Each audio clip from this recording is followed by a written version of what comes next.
If Russia refuses to legitimately agree to a ceasefire, then they will face very steep tariffs and they will also face secondary sanctions. Russia has been given a deadline.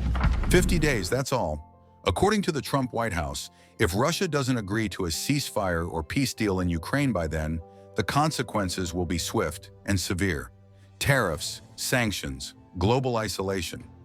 But there's more to this story than just tough talk. Because just months ago, Trump's own officials were saying the exact opposite. So why the sudden shift? What's really happening behind the scenes? And will this bold move actually change anything? Let's break it down. Welcome back to Celeb Viral, where we decode power plays, political theater, and what they mean for the world stage. If you're tired of recycled headlines and want the real context, you're in the right place. On Monday, the White House made its announcement loud and clear. The Trump administration is setting a 50-day countdown clock. If Putin doesn't pull back, if there's no legitimate peace process in motion, Russia will face steep new tariffs and secondary sanctions that could ripple across the globe. At the press briefing, the administration emphasized that this isn't just about punishing Russia. It's about targeting the financial arteries that are keeping the war machine alive. And those arteries stretch far beyond Moscow. That's where the secondary sanctions come in. These aren't just sanctions on Russia, they're sanctions on the countries doing business with Russia, especially those still buying oil, gas, and energy. If this policy goes into effect, it will mean that even countries like India, China, and others could face US sanctions just for trading with Russia. This is more than a political warning. It's a global squeeze. And it's classic Trump. High pressure, high drama, high stakes. The message? If you stand with Russia financially, you stand against the US. Now on the surface, this sounds tough, decisive, but dig a little deeper and things get murky. Because one reporter raised a crucial point. Why now?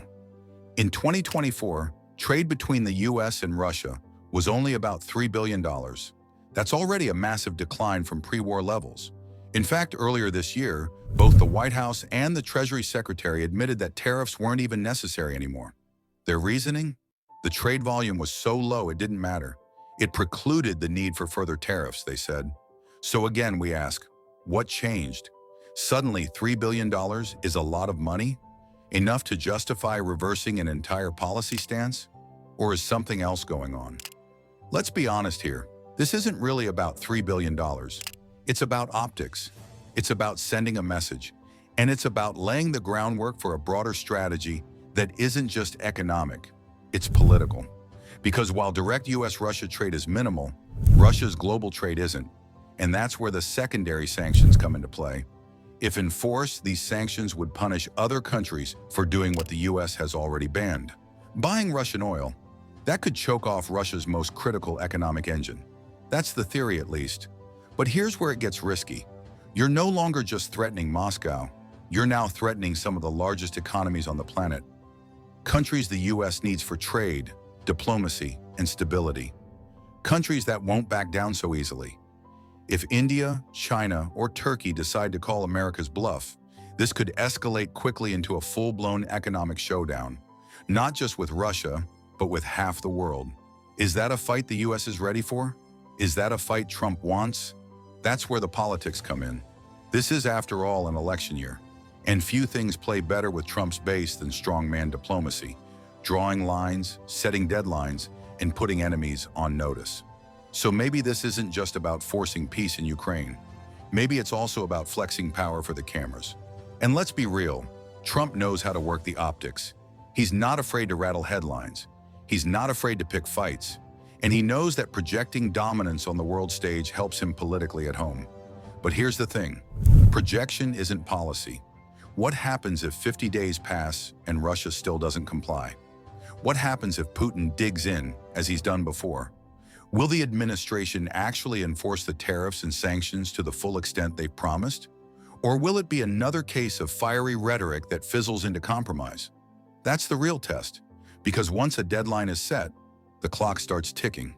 And when that deadline arrives, if the response is anything less than decisive, it signals weakness, not strength. Putin knows this. So do America's allies. So do its rivals. This isn't just about Ukraine. It's about whether the US can still move global power with economic pressure alone. It's about whether American leadership means anything in a world where diplomacy is increasingly transactional. But let's not forget the human side of this. The Trump administration insists it wants a diplomatic solution, that the goal here is to end the war, stop the killing, and save lives. That's the ideal. But threatening economic punishment isn't diplomacy, it's leverage.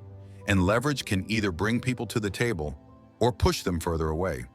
We've seen that before, in past wars, in past sanctions, in past administrations.